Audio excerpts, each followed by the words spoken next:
This is Dr. Jeffrey Hudon in his teaching on biblical archaeology.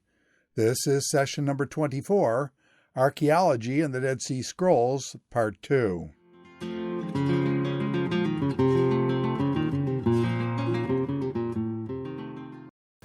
Okay, I have here on this PowerPoint an excellent aerial photo of the site of Khirbet Qumran after it's been excavated and partially restored.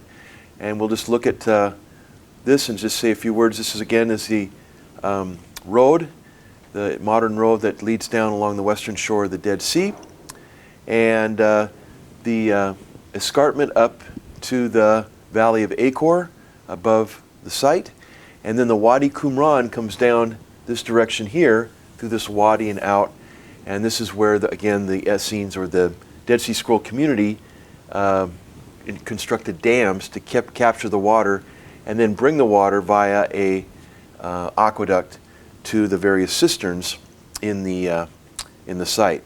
And of course those were used. There's a long wall here that was excavated, and I'm uncertain of what if they ever determined what the reason for that was. Again, down to the south is the site of Ein Feshka, which is a spring, and there was more activity and structures there at the same time.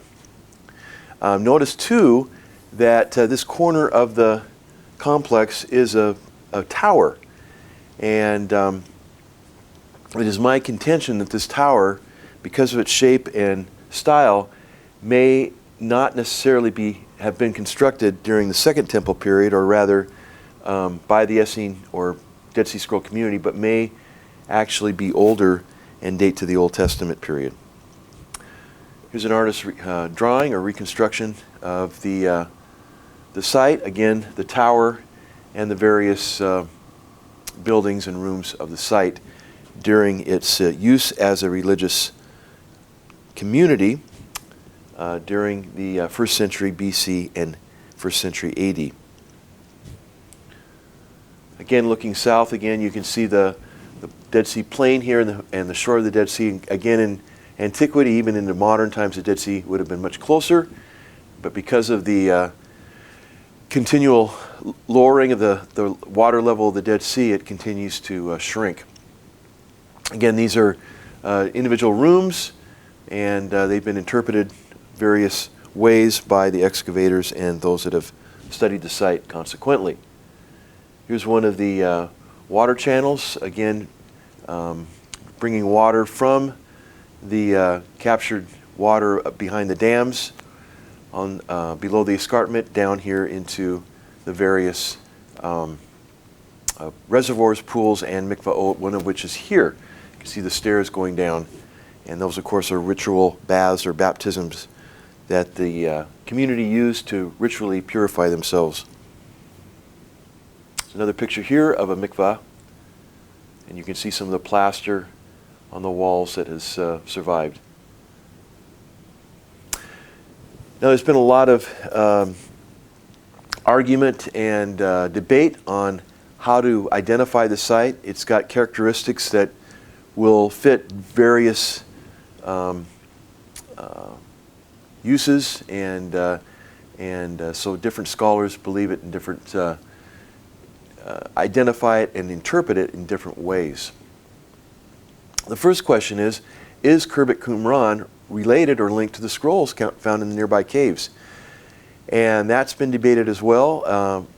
In fact, one Israeli scholar had argued that the Essene community, which is mentioned by a Roman historian, actually did not live at Qumran at all, but rather south at En Gedi, because in the Roman source it says that the community lived above En Gedi. He interpreted that as elevation rather than in a northern direction. But that has not been widely accepted. There's too many connections, I believe, between this site and the caves to dismiss it with any, leaving no connection with the caves and the scrolls. I believe the two are very, very well connected. They were occupied at the same time. Many of the caves bearing manuscripts are adjacent to the Qumran community or the Kirbeh.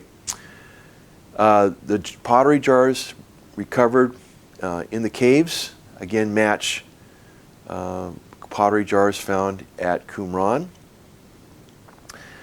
Perhaps not quite as strong evidence, but there is evidence of scribal activity, pottery production, and communal living at Qumran.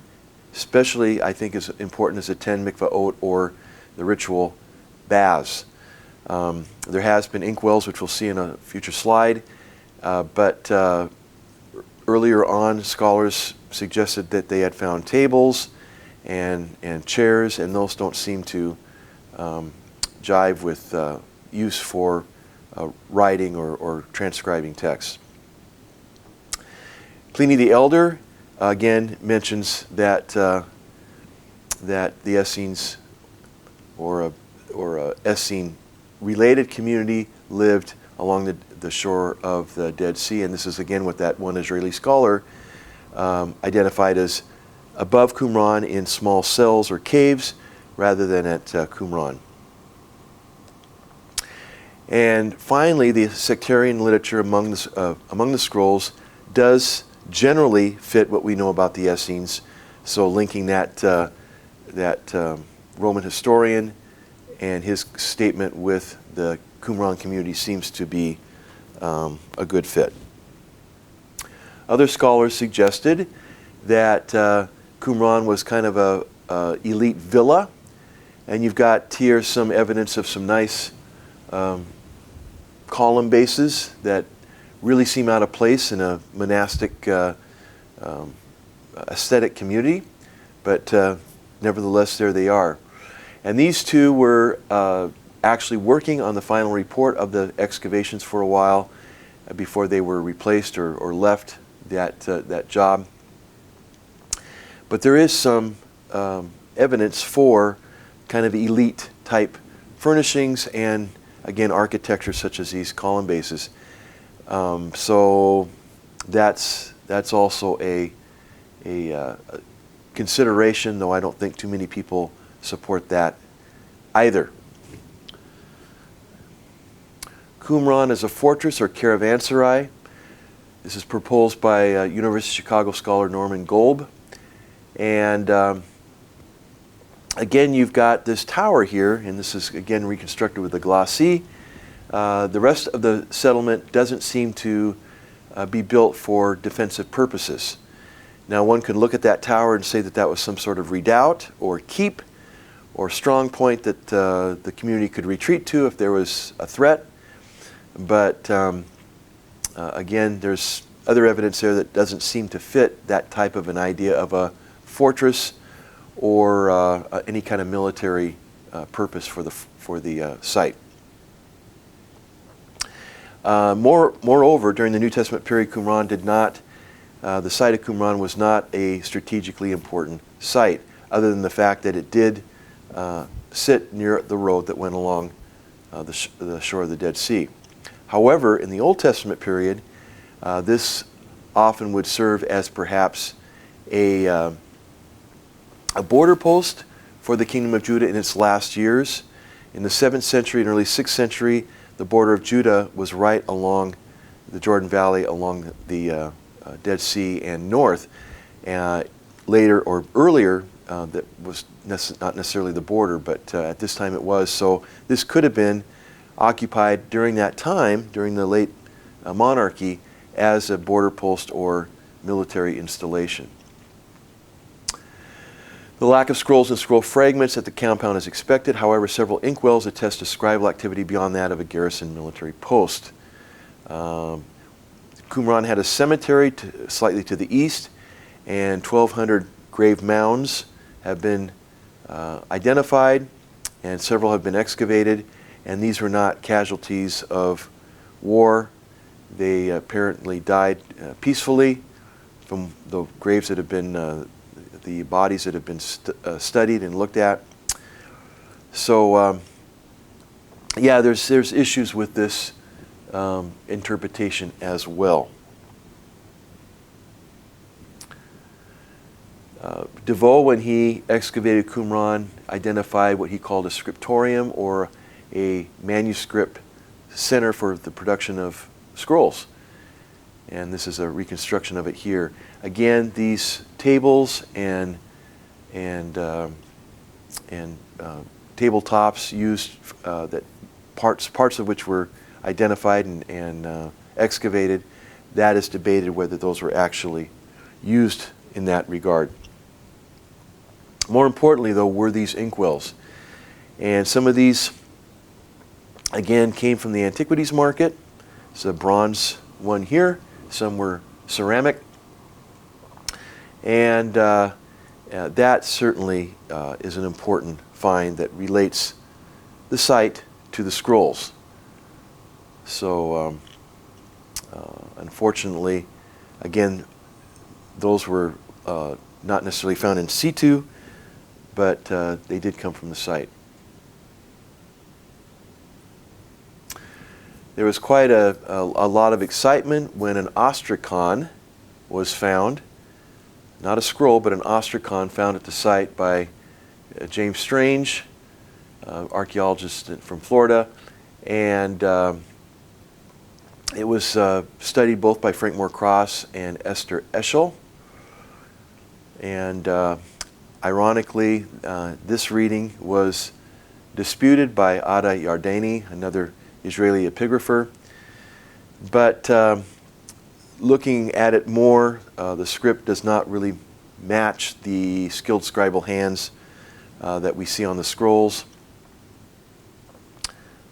So again, there's not, unfortunately, a whole lot of information that can be gleaned from this, though it's an important find. I mentioned before that when DeVoe and his team were excavating the site of Khirbet Qumran, they enlisted the help of the local Bedouin to help with the excavation, to do the manual labor. And so when DeVoe and his team would drive back to Jerusalem for the evening, the Bedouin just changed into swing shift and graveyard shift and began excavating caves along the terrace behind the site. Most famous of these was cave number 4. And that was where we would say the mother lode was discovered. Most of the scrolls were thrown in cave 4, apparently in a haphazard fashion quickly before we assume the Romans entered or approached the site. And it wasn't until the cave was 90% excavated by the Bedouin, illegally, improperly, that the staff, or DeVoe and his staff, realized what was going on. And so they were only able to excavate the very lower levels of the cave. Even then, they got some prized finds. Most of the scrolls, again, were in horrible shape, fragmentary, with bat droppings and urine on them, as well as 2,000 years of dust. The ceiling of the cave continued to crumble, and so there was various levels of debris above the scrolls, but again, this was the mother lode of caves for the scrolls from the community. Finally, we come to the Dead Sea Scrolls and a manuscript called the Nash Papyrus. Now, this was discovered decades before the Dead Sea Scrolls in the Fayum of Egypt, and this is the depression, the marshy depression to the west of the Nile Valley, connected to the Nile by a canal called Bar Yosef, and there's interesting connections to Joseph of the Bible. Well, the name is much, much later, so can't really make that connection. But it was discovered in 1893, and it is a slightly abbreviated form of the Decalogue and Shema. Albright wrote this and published this back in 1937. And he dated this from the text, from the letters and the orthography, from about 150 to 100 BC. And until the discovery of the Dead Sea Scrolls, this was considered the oldest biblical text. And this is very important. This text is very important because it was used as to compare with the scripts of the Dead Sea Scrolls. And of course, a lot of work on this was done by Frank Moore Cross, and they were able, partially on the basis of this earlier Nash papyrus, to recognize the dating of these Dead Sea Scroll texts, which would be contemporary with the Nash papyrus, or perhaps even earlier. Thank you very much.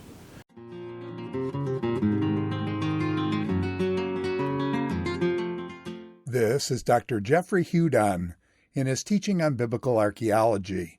This is session number 24, Archaeology and the Dead Sea Scrolls, Part 2.